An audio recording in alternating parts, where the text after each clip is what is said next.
The Earth, broken into 1,000,000 shards, forcing its steam-driven inhabitants into space. Hard-working folks known as cowbutts survive by farming moisture and mining what little land is left, constantly dealing with all sorts of space jerks. There are the gangs of scrap metal meanies roaming about, preying on the weak and completely disregarding basic manners. Then there are the diesel-driven royalists, a bunch of oppressive bullies, abusing their power and bleeding the cowbutts dry. To top it all off, there are rumors of something far more dangerous stirring in the depth of space, waking from its age-long slumber. These are the descendants of a shattered planet, and this, my distinguished gentlemots, is the new Steamworld.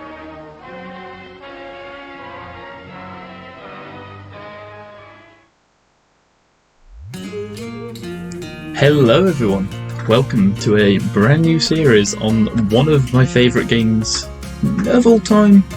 Might be pushing it a bit, but it's certainly one of my favourites. To show you how much of that I mean, this is my third copy of the game because I own it on the 3DS and the Switch, and now over here on my computer. So that's fun. Yeah. You've seen the basic premise of the story. Shattered Earth, cowbots, which is a weird term for it, but you know, we don't judge. And, well, we'll learn more as we go through. Suffice to say, I'm just excited to bring this to everybody because I love the game. It's very fun. So, we'll get started.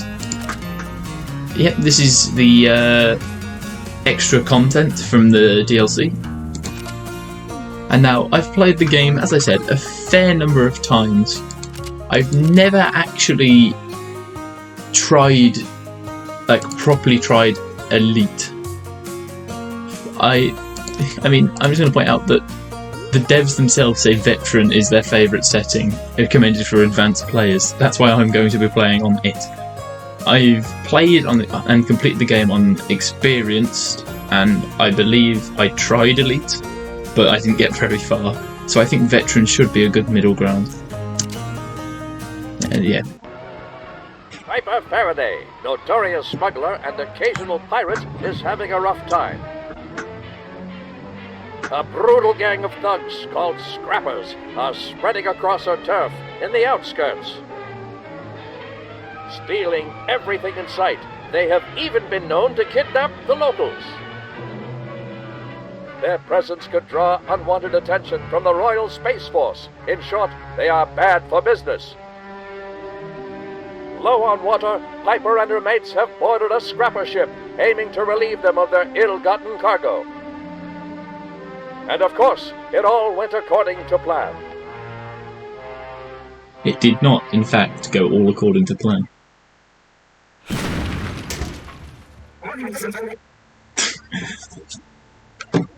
I don't know if I should really be reading this. I think I'm just going to give time because I do not have the voice acting talent to even pretend to make a female voice, and Piper is very clearly a female cowbot.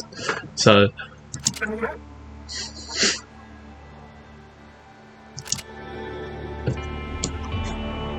up we go. I've never played on mouse and keyboard either, so this should be interesting.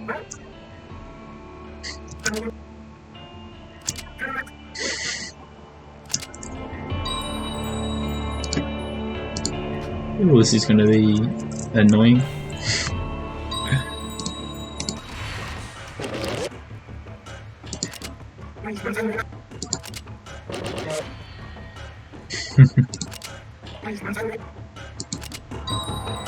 Yeah, as they said, Scrappers, not nice.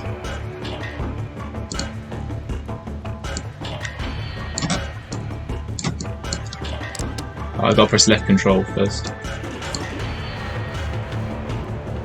Oh, I aim with WASD. I thought I'd aim with the mouse, but WASD makes sense. Okay, fair enough. Right in the dome. Thankfully, despite the many trick shots you can perform, the AI is not aware. But I'm sure you already saw there, and I'll demonstrate here, one of the game's major mechanics, and that's a lot of the weapons you use will have very bouncy projectiles that will bounce off walls, obstacles, not enemies, unfortunately, though some do. And so that can line you up for some particular trick shots. Say there was a piece of cover here instead of a ladder, I would be able to bounce it off the back wall and hit him even though he was behind a nice piece of cover like we've got here.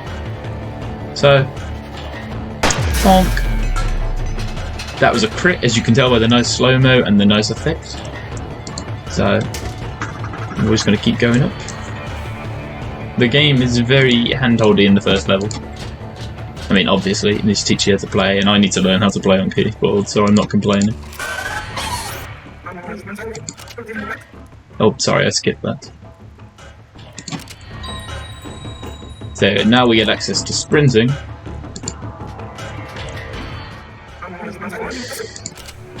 And yeah, kind of XCOM-like in that regard. Sprinting is a full turn, so you get 2 actions. Moving costs 1 unless you go a certain distance, in which case it costs 2. You know, very basic. Yeah, as Piper says, we're going to use one of her special abilities, which is Power Shot, which is basically just higher damage than normal. And again, because I can, I'm going to go for a nice crazy trick shot, because that's half the fun of the game. Bonk. Oh, there you go. Now we've got full controls. Camera is arrow keys. Okay, yeah, this all makes relative sense. Okay, so you basically have to double click on movements. Good, I wondered how that worked. We're going to wait because we don't want to only have 1 action when we open this door in case there's enemies. There was not. But never hurts to be cautious. So we'll wait here. And there we go. And we got our second crew member, Seabrass.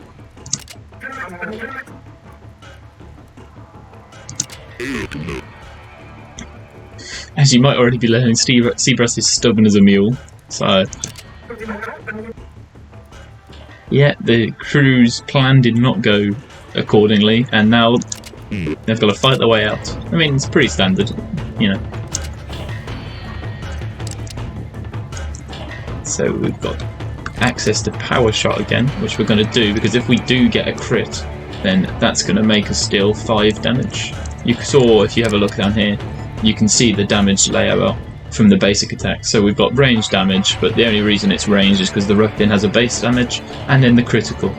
I'm not entirely certain how criticals work. I'm pretty sure it isn't just a flat 50%. I'm pretty sure you do have to aim for a enemy's weak point, normally the head, and then it's a 50-50 if you get the shot there. But I'll be honest, that part was a bit confusing to me. So, well, anyway, as I said, we'll go for that. Hopefully we get a crit. We did. So let's just take him out. And Seabrass, as you can see, does not have a nice laser sight telling us where his aim is going to be. That's because he's using a different weapon type, but we'll learn about that next time. Oh, well, not next time, later. And also you can see he doesn't have access to either Power Shot or a critical meter because his shotgun just does flat damage. So what we're going to do, we're not going to advance on him because then we take unnecessary damage. We're going to keep covering behind our barrel here, which at the moment is blanked out because we're aiming, but if I cancel it, you can see it is still a full cover object. Well, a half cover object. And then we're just going to fire at this guy, hopefully hit him a little bit, and maybe weaken his cover. Missed him, got some of his cover. The AI doesn't know how to shoot, so we're alright. Now what we're going to do, we're going to use Piper. We're going to blast him. Doesn't matter that it's not a crit, because now we can move up with Seabrass. And same thing that happened before, because we're aiming over this cover, we can, well, because we're aiming at this cover, we can aim over it. You know, a very nice feature, so that, you know, you're not going to stand on 2 sides of cover just taking pot shots at each other. Looking at you, XCOM. So we're going to give him a blast right in the face.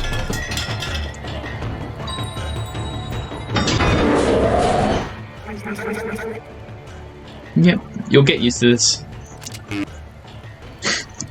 But the whole way you get out of enemy ships is by harnessing their own escape pods against them. So we'll hold here this turn, and then open the door.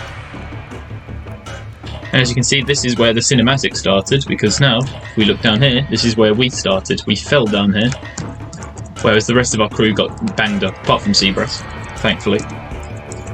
So we're going to take cover, and again, because of our laser sight, we can afford to take a bit more long-range shots. And here you go, you're already seeing the nice fancy mechanics of shots are really bouncy. Which means you could technically do this. However, because this is cover we might want to use, even though we're not, it will still damage it even when we bounce the shot off. So we don't really want the cover weakened in case we do use it. So instead we'll just take the line, shoot straight.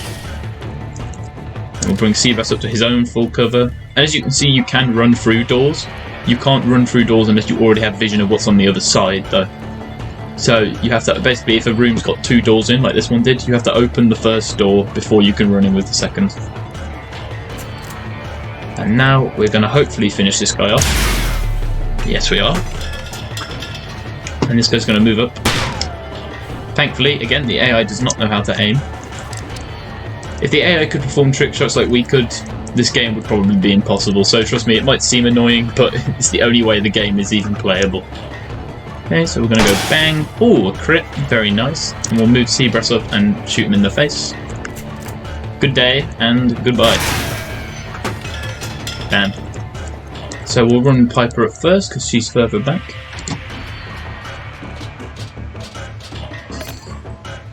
And then we'll pull Seabrass up.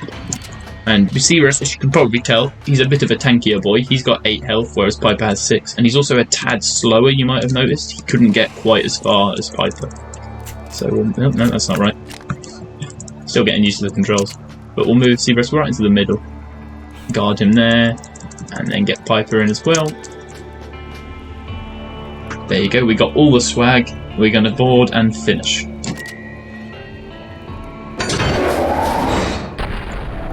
All according to plan, successful. Hooray! And we did technically do what we came here for, which was get some water off of them. Not very much, only 133, but as it says, it's essential for Steam bots, because, you know, Steam power.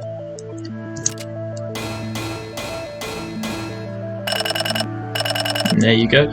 You can see the different ways that you get the experience. You'll get most of it from completing the objective, a little extra from the difficulty you're playing on, and a little bit for collecting swag. So it splits itself pretty evenly, but that can make leveling quite difficult, as you'll soon see when you've got multiple heroes. You will want to keep them at similar levels. There's no real penalty to over-leveling, which is good, but there's also, if you're trying to take a lower level hero out on later levels, it won't work. So, you'll see that later though. And here we are in our little escape pod. Funk. Connecting to our ship. And this is the ever-present Wonky, who, as you can see, is a steam bot who's literally just there to pilot the ship because he's tied into it and has no legs, which I always find amusing. Yeah, we're not happy with the scrappers. And yet, there you go. It was pretty disturbing implications if it weren't for the fact that they're all semi-cartoonish robots, but the scrappers are literally pulling the arms, legs and boilers off of people. Which is kind of scary. Yeah, and more importantly, we lost most of the crew, which no one ever seems too shaken up about, but, you know, we roll with it. Puts the skeleton crew. Yeah, there's a lot of comedy in the dialogue in these games. It's very amusing, at least to me. Yeah, and as I told you, it was a very small amount of water. And yeah, Piper will figure something out. Now we're going to head on over, but first we can have nice chats with everybody on board. Yeah, Wonky, I mean, he's not the captain, we're the captain, but he's the pilot, I guess, so...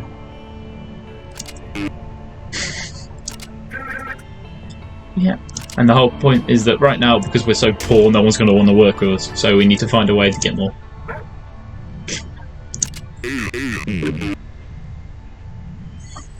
Also, if you can't tell, well, I think you'll go over it. Right, you are, sailor. Yeah, it does sort of elaborate on it a bit, but he's meant to have been a pirate as you can probably tell from the hook arm and peg leg. He's meant to have been an actual pirate back when, you know, the Earth wasn't exploded and still had water on it to use. So, to find some more gallons. So basically, the only way to find more gallons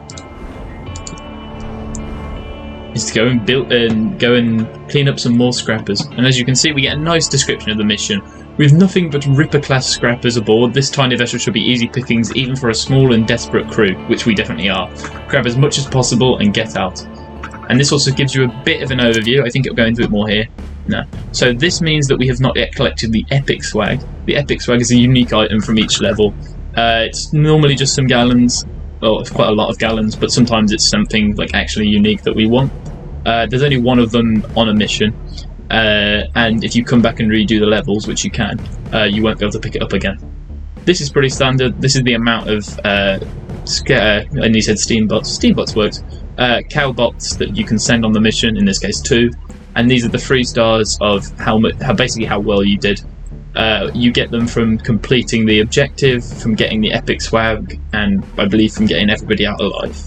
So, as you can see, we've got a loadout screen. Unfortunately, at the moment, we have absolutely no gear at all, so we can't really do much. Also, the hat, which is basically the only customization you get of your characters, but you'll see, you get quite the hat collection. And you also get a little bio for each of the characters in here, as well as some of their base stats. So that's health, that's movement, that's their basic damage range, and that's their melee damage, which we haven't seen yet, but we probably will. You also get her class and what level she is. So, Captain. Her unique class, because, you know, she's the captain. Smuggler pirate Piper Faraday and her trusty pilot, Wonky, hide out in the outskirts, far away from any royal jail. Brings out the best in her crewmates, which is what her kit will be about when she levels up. And then here are Gabriel Seabrass Stubb. Oh yeah, I didn't read her name. Captain Piper Faraday. And you can even see where their naming comes from, which is nice. So yeah, Gabriel Seabrass Stubb. He's got 8 health, 6 mobility, so I was wrong when they said that he was slower than Piper. Oops. And 4 base damage with 3 melee damage. This is Dower where Labot lost everything he held dear when the Royalists monopolised the whale oil industry. He's good at heading up the vanguard, which I'm sure doesn't surprise you considering his basic weapon is a shotgun. But like I said, Whaler Bot, which it's never elaborated on too much, but I like that image. So normally it'll probably be 1 mission per episode, but because these are the tutorial missions, or because we just did the tutorial mission, I'll put 2 in here. So we'll get set for this one and get started. Yeah, the hints are all pretty basic stuff, but you know, it's nice to have.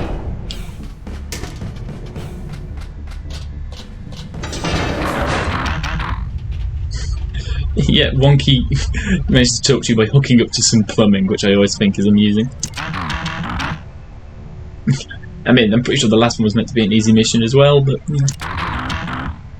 Yeah, see, told you, epic swag. So we're going to take our time because so far there is no incentive for us to rush. I wonder if that's going to change. Right, knock knock. There we are, our first victim, enemy. So we're going to move Seabrass up front, because we obviously want him with his beefier health and shotgun to be up front taking the damage. Meanwhile, Piper can come and hit him in the dome, and Seabrass probably won't be able to finish him off here, but you know, we can give a sort of loose aim, because the weapons do aim where you're aiming. I know it seems stupid to say that, but... Nope, we just knocked his hat off instead. And as you can see, items that ping like this are pick-upable, and now we've knocked his hat off, we can go over there and pick it up, which is always fun. So, we'll move Piper up. She can sit up here, bonk him in the head, and now Seabrass literally only has to hit 1 bullet.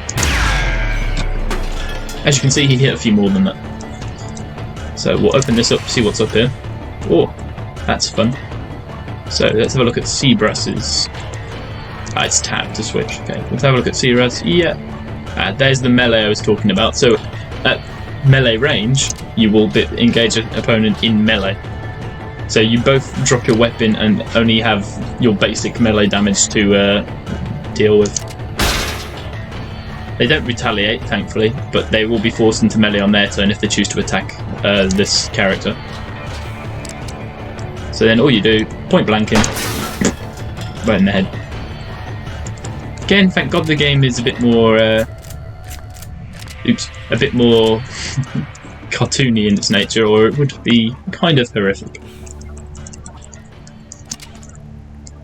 Yeah, we'll just, again, go nice and slow. There's no reason to go fast yet.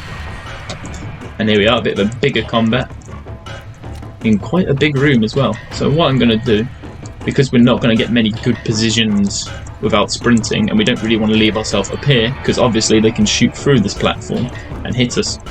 So instead we're going to move Seabreath down into this nice comfy position here, whereas Piper, with her long laser sight, can stay up here and sort of get a few trick shots off the roof. Will take a little bit for us to aim it right, but you know, it's like weighing up your options of which percentage you trust the most. So unfortunately, it doesn't look like she can actually get a good shot on any of them in their current positions. Let's see. Oh no, we got it. As you can see, a nice little trail of just hit it off the floor, hit it off the ceiling, right into his head. As you can also see, there is a little bit of weapon sway, so it's not completely up to your choice, but generally sitting in one position will make the weapon spray a bit less. And you can always play it to your advantage like that. See, if this guy just moved one tile more forwards, then Gabriel Seabreath over here would have taken some damage, but have you learned yet? The AI isn't that smart. Again, I think she's going to have an easier shot on this one. So look. Ooh, that looked good. As you can see, our laser sight is not infinite. It does eventually fade out, which means really long range shots are still going to be guesses, basically. But this one, I think that's it. Nah, we just hit his cover. Oh well. He's confused and there's a lot of full cover about. So now, because we've got both of our characters up, we should be able to get in and finish him off before he can shoot us back.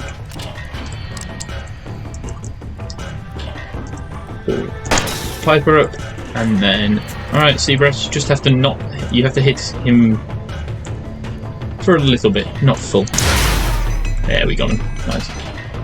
And now, you might notice this is a very different looking door to the ones we've seen before, and there's a reason for that. This is the door to one of the ship's vaults, which typically holds enemies, to be fair, as well as normally the epic swag, or at least some degree of swag. So this one did not include enemies. Also, I should probably explain, it's something I've just been doing on instinct, but you'll notice that we've been leaving a lot of loot. As you can see, there's some here, there's this stuff back here, and that's because at the end of the mission, remember, we have to escape via one of the escape pods, and that will appear randomly at one of the escape pods. Probably not this one, but you can see on the map up here, they're nice red doors, and they also appear in the background as these here. So by leaving this loot here, we can backtrack to get it, and we'll be closer to evac that way. Considering missions, when you're evacing, they normally ramp up a bit in difficulty. It's best that you give yourself as much to do on the way back as you can. You know, delaying the evac until you're right next to it is very helpful. So, we'll get... Here we are, the final room. Another 2, and this time our situation is a lot worse. We need to kill one of them, and we're probably going to take some damage here, but we've got, you know, pretty high health pool, so as long as we kill one and aren't taking shots off of both of them, we should be alright. It's a short mission, so we know we're probably not going to be facing many more enemies after this. In fact, we've explored everywhere on the ship, so technically we might not have any more enemies to deal with. And there you go, we'll use Piper's fancy trick shot rifle again.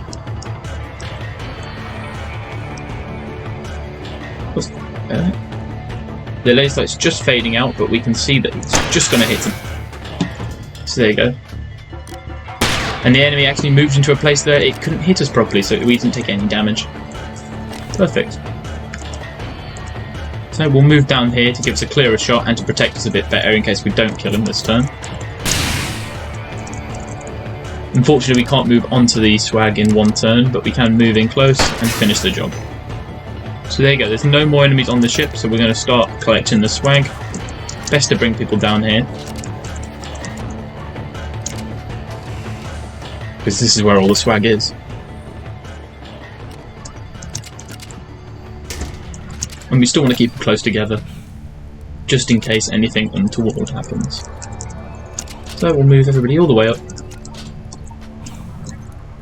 Since only Seabrass needs to grab the loot, I'm confident that we don't need to bring her in the exact same path. We want her about in the middle of the two evac zones, so depending on which one it is, we can get her to it fairly quick. Also, you'll notice something I didn't realise, that his hat that we blew off here is now gone. They only last a finite number of turns, it seems, before, I guess, they degrade in quality and you don't want to pick them up anymore, which is fair enough.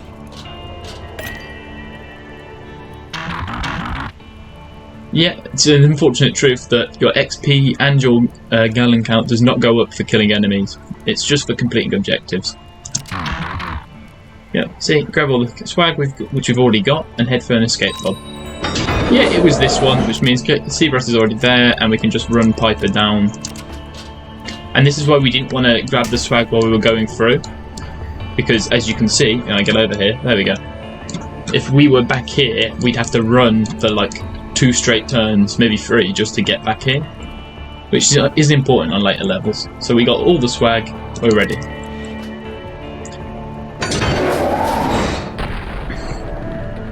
Filling up was successful, and here we go, the nice loot screen.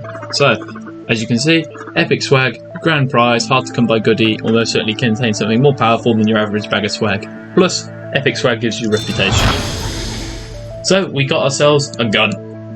It's pretty basic, it's just a pistol, but it's got more damage on crit than Seabrass's current weapon, and it's more accurate than the shotgun is. So it might be worth putting it onto him. Also, you'll notice a few other things, apart from the basic stats, they all have little descriptions, as well as telling you what weapon type they are, what tier they are, and their value if you sell them. Yep, more gallons, and you might notice there's little coloured fades around the loot. Gold ones are normally something a bit more exquisite, whereas white ones tend to just be gallons. So, keep us in suspense, we'll open this last. There you go, we got an Uzi. High-speed bullet dispenser with a quick release, don't be dismayed by the aim, those bullets will spread just fine. As you can see, it's got higher base damage than that pistol we just picked up, the same as Seabrass's default shotgun. It has got a crit modifier. It's an assault, which is important because not every character can equip assaults. Value, tier 1. It's got short range and bullet spray, which means that it will fire however many bullets it says, in this case 4, in a rough spray, kind of like the shotgun we have now, but it's a bit less accurate. Yeah, so there you go, you can see the reputation breakdown. We've got 2 from completing our objectives, which was just to grab swag, 1 from the epic swag, and we didn't lose any because we didn't take any casualties.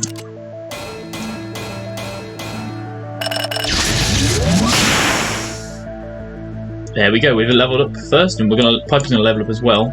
We'll get to see this menu later, but for now, her basic level 1 unlock is just increasing her health.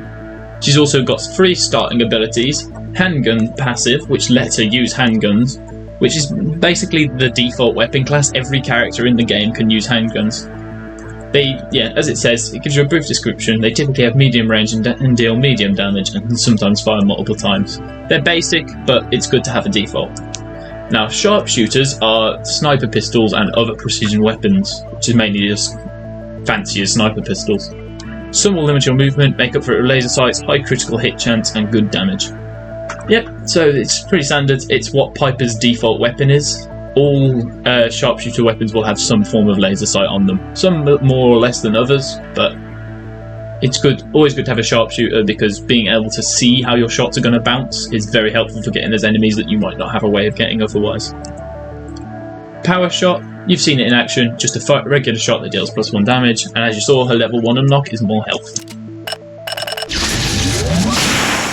Seabrass also levels up, he gets his level 1 of payback. Again, handguns on him, assaults, which are slightly different. It's the shotguns, which is his base weapon, and the submachine gun. Very efficient in short range, and normally because they fire multiple projectiles, they can damage multiple targets, which is definitely helpful. Now, his basic ability is the same for all vanguards. He unfortunately does not have his own unique class, and he becomes enraged when taking damage. When enraged, his next attack will deal +2 bonus damage. So, if he does take damage, he hits back harder the next time he shoots. Doesn't stack, but it's still nice. especially with what his kit gets later, but we'll see that.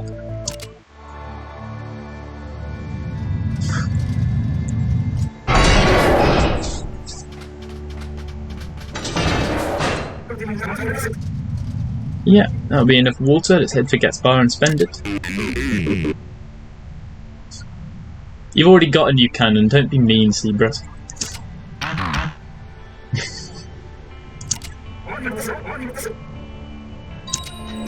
Yeah, you know, you really... one of the things that they do make the world feel very lived in. Like, you can tell that they're established, they've been here a while.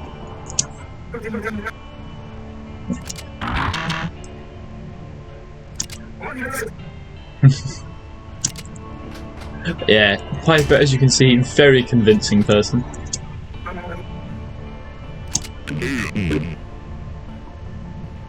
Strangle a whale.